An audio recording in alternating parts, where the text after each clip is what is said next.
नमस्कार। आज का जो एपिसोड है ये मांसाहार पर है। जी हाँ, मांसाहार को लेकर के एक विशेष विवेचना इस वीडियो में करेंगे। थोड़ी सी लंबी होगी पर वो टिके रहिए, बहुत सारी जानकारी आप लोगों को प्राप्त होगा।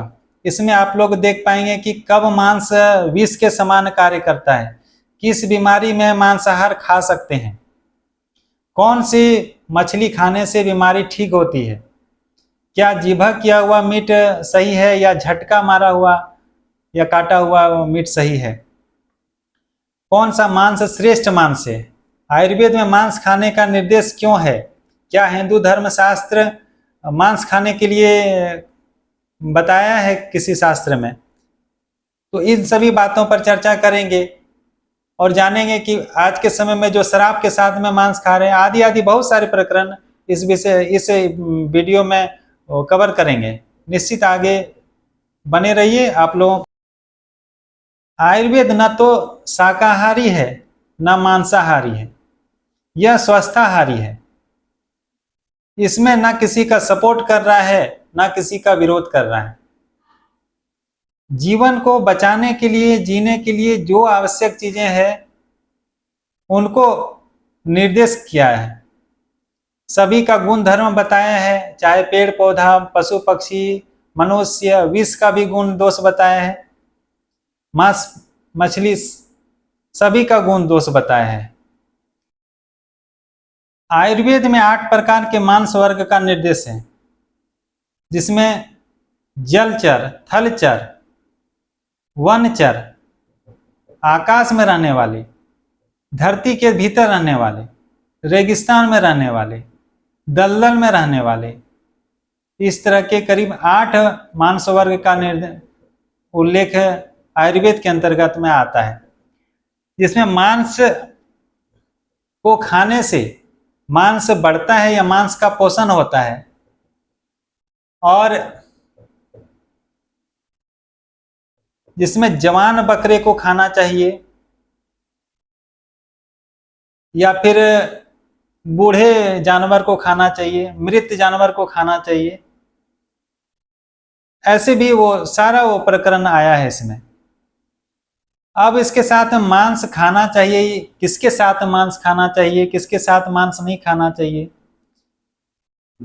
किस तेल में मांस पकाने से दोष नहीं लगता है, किस में पकाने से दोष लगता है, बहुत सारी चीजों का डिटेल आयुर्वेद के अंतर्गत में दर्शाया है।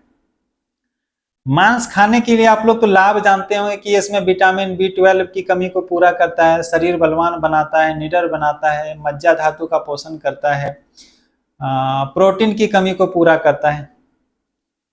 अब इसके हानि के बारे में भी जानेंगे। तो इसमें मॉडर्न कहता है कि इसमें कोलेस्ट्रॉल बढ़ जाता है और ये किडनी से संबंधित जो क्रिएटिनिन है ये भी बढ़ता है।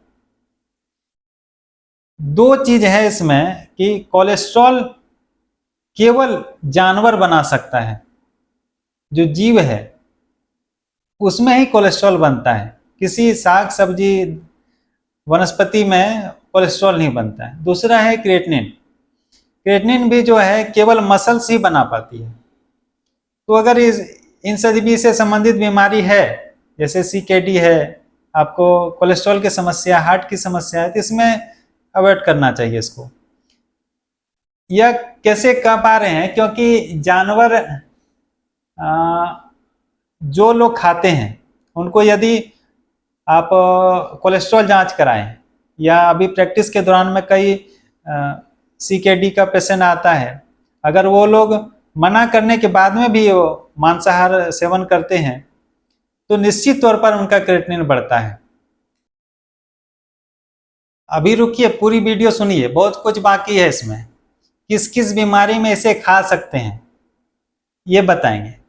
तो जिनको दुर्बलता है, जिनका शरीर दुर्बल है, जिनको TB है, HIV की समस्या है, जो एनेमिक पेशेंट है, जिनको शुक्राणु की कमी है, जिनका मसल्स कमजोर है, जिनको कमजोरी होता है, जिनका धातु क्षय हो रहा है, जो नपुंसक हैं, जिनको बार बार खांसी की समस्या हो रही है, जिनको अस्थमा है या हार्मोनल इम्बैलेंस है, वो सभी लोग मांसाहार खा सकते हैं। किन किन बीमारियों में नहीं खा सकते हैं? वह है मोटापा, बीपी की समस्या, heart disease, IBD, IBS, chronic kidney disease, आमवात, कैंसर, ऑटोइम्यून डिजीज। इन सभी में मांस नहीं खाना चाहिए। क्या मांस खाने से ही यह बीमारी ठीक हो सकता है? इसके बदले में तो जवाब आयुर्वेदाचार्य ने दिया है कि जो लोग मांसाहार नहीं खाते हैं या मांसाहार नहीं लेते हैं, उनके बदले में क्या है? तो उनके बदले में दो ऐसे कॉमन चीज हैं जिनको लेने से उनके बराबर आपको गुण प्राप्त होगा। पहला है उड़द।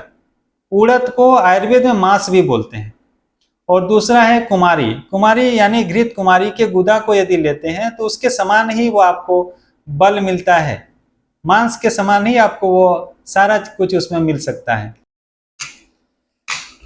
इतना सब बताने के बाद प्रश्न यह उठता है, क्या वेदों से निकला हुआ आयुर्वेद मांसाहार के पक्ष में कैसे है? क्या मॉडर्न साइंस भी मांसाहार के पक्ष में है? रिसर्च क्या कहती है? यह सब कुछ बताएंगे इस वीडियो में। पहली बात, आयुर्वेद कोई धार्मिक ग्रंथ नहीं है, यह चिकित्सा का ग्रंथ है। इसमें केवल मनुष्यों की नहीं, पेड़ पौधे, पशु पक्षी, जानवर, मनुष्य, कीड़े मकोड़े, सबकी चिकित्सा करना होगा। अब उसमें से जो मांसाहारी जानवर है, क्या उनको जड़ी बूटी घोट करके वो पिलाया जा सकता है? उनको मांस से ही दवा उनको बना करके देना होगा। जो मांस खाते हैं उनको मांस से, जो शाकाहारी है उनको शाकाहार से। अब दूसरी बात है, ईश्वर यदि शाकाहारी जीव को ही पसंद करते, उनको केवल शाकाहारी पसंद था, तो उन्होंने शेर क्यों बनाया, कुत्ता क्यों बनाया, गीदड़ क्यों बनाया? ये पृथ्वी में बैलेंस की भूमिका निभाता है। अब यदि शेर मांस की जगह पर वो पत्ते खाते, तो क्या ये आज ये जंगल बच पाता? इनकी सुरक्षा हो पाती? नेचुरल तरीके से बात करें तो नहीं। अगर हाथी मांस खाने लगता तो एक भी जानवर बचता? तो सारी व्यवस्था प्रकृति ने खुद बनाई है। उनको आप मांस खाएं कि घास खाएं, इससे कोई लेना देना नहीं है। सबका प्रकृति विभाजन किया गया है। आप सात्विक हैं, तामसिक हैं, राजसी हैं, आप क्या हैं, उस अनुसार से आपका भोजन निश्चित किया गया है। अगर साधु को बॉर्डर पर लगा दिया जाता और जो आर्मी है उनको पूजा पाठ कर्मकांड कराया जाता, तो क्या होता? जो जिस प्रकृति के हैं, जो जिस परिवेश में पल रहे हैं, उनको वैसा ही कार्य दिया गया है। इसमें सोच विचार करने की आवश्यकता नहीं है। अब देखेंगे कि मॉडर्न साइंस के अनुसार लाभ और हानि क्या है। जब किसी बड़े जानवर जिनकी बुद्धि का विकास हो चुका है, जिनको गलत सही का अंतर पता है, उनकी यदि हत्या होती है तो उनके आंतों में इंडोटॉक्सिन होता है। वह इंडोटॉक्सिन जब उनके गले कट जाने के बाद में उनकी ब्रेन से जो गट लाइन जुड़ा हुआ है, अगर वो कट जाता है तो फिर वहां से इंडोटॉक्सिन उसके पूरे नर्वस सिस्टम में और मसल्स में पहुंच जाता है, और वह मसल्स उसके पूरे शरीर में पहुंच करके एक पूरा न्यूरोटॉक्सिन बनाता है। और वह ऐसा पदार्थ है, वैसा जीव है, बैक्टीरिया है, जो जब तक वो सड़ करके खत्म नहीं हो जाता तब तक उस शरीर में रहता है। आप कितना भी उसमें पका लीजिए, और वह जब तक पक करके पूरा सड़ता नहीं, उससे पहले आपके पेट में होता है। इससे क्या हुआ? इससे वह न्यूरोटॉक्सिन आपके पूरे शरीर में फैल गया, जिससे आपको ऑटोइम्यून डिजीज, तरह तरह की, अभी पिछला जो बताया कि क्या क्या उसमें समस्या हो सकती, किसी में नहीं खाना चाहिए, खाना चाहिए। दूसरा, मांस नहीं खाने के पीछे कारण है मांस का बाजारीकरण। जी हाँ, मांस का भी बाजारीकरण हो गया। यहाँ पर जो आप लोग मांस खा रहे हैं वह पैदा किया जा रहा है, फार्मों में पैदा हो रहा है मांस। जो मुर्गा गांव में 2 साल में 1 केजी का नहीं होता था, आज 2 महीने में 2.5 केजी का हो रहा है। लगातार उसके शरीर में हार्मोन्स की सुई, खाने में हार्मोन्स, वो ऐसी चीजें दे करके उसको वो बढ़ाया जा रहा है। क्या वह हार्मोन आपके शरीर में पहुंच करके वो खत्म हो जाता है? नहीं, वह हार्मोन आपके शरीर में मौजूद होता है और आप बहुत कम समय में मोटे होने लगते हैं, तुलतुले होने लगते हैं, उसी जानवर की तरह। फिर आलसी हो जाते हैं, आपका हार्ट कम करना बंद कर देता है, आपको किडनी फेल हो जाती है, तरह तरह की समस्या का सामना करना पड़ेगा केवल उस बाजारू मीट के कारण से। अब आप लोग खुद विचार करें कि जिस विटामिन B12 के लिए या प्रोटीन के लिए यह मांस का सेवन हो रहा था, उसमें कितना B12 है, कितना प्रोटीन है। आयुर्वेद में 10 तरह के पाप का भी वर्णन किया है, जिसमें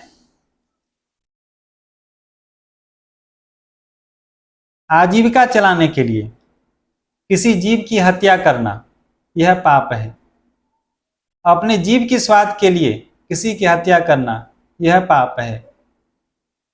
एक अंतिम कहानी के साथ यह वीडियो समाप्त करेंगे।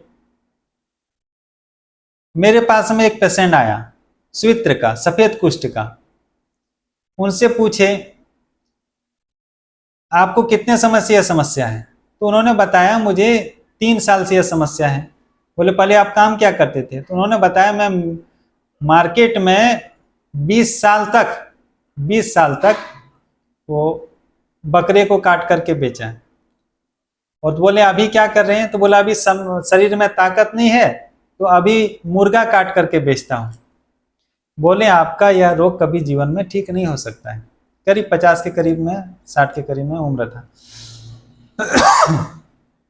बोले मेरे यह प्रभाव से, या आयुर्वेद के प्रभाव से, शास्त्र के प्रभाव से यदि आपका यह रोग ठीक हो जाता है तो अगले जन्म में आप इसको भोगने के लिए किसी मंदिर के नीचे मिलेंगे।